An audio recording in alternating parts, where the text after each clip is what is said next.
Hola a todos, soy el abogado de inmigración Héctor Quiroga, abogado Quiroga en las redes sociales, trayéndote las cosas más importantes, las 5 cosas más importantes,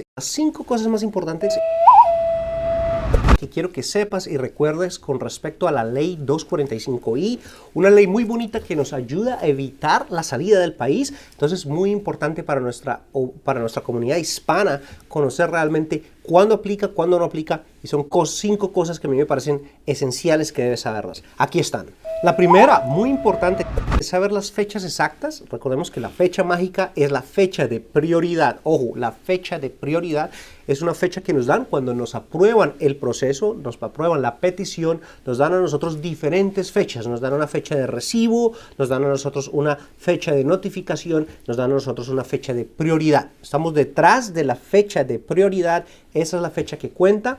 Mucho ojo, tienes que mirar tu fecha de prioridad.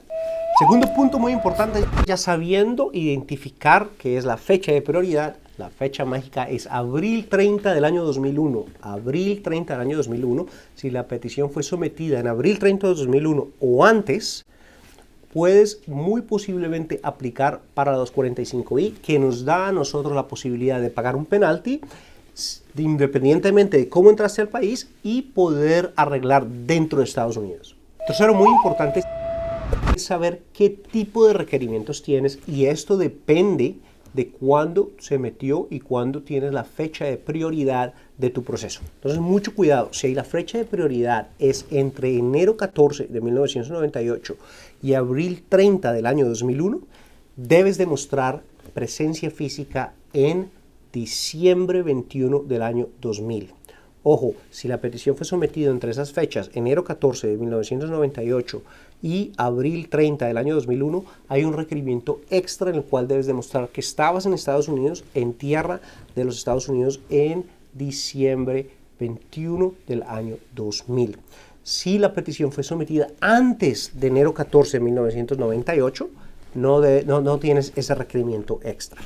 Muy importante. Lo siguiente que quiero que entiendas es que solamente porque califiques por la 245I no te va a dar un ajuste automático. Lo único que te da es la posibilidad de pagar un penalti y poder arreglar dentro del país sin necesidad de salir del país. Sin embargo, tienes que tener mucho cuidado.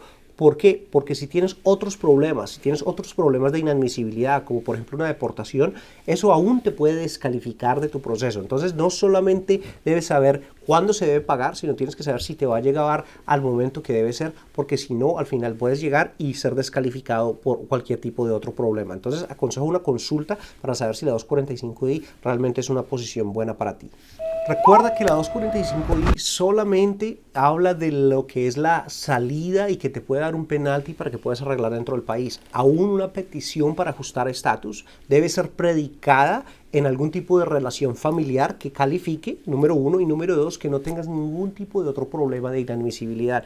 Importante saber que son dos cosas diferentes y que debes documentar tu proceso. El hecho de que tengas la 245I no es suficiente para documentar la posición familiar o cómo estás adquiriendo la residencia de cualquier forma.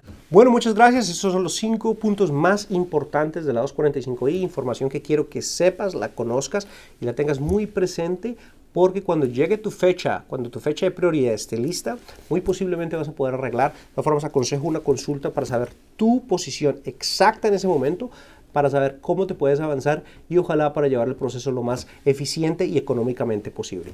Hasta la próxima.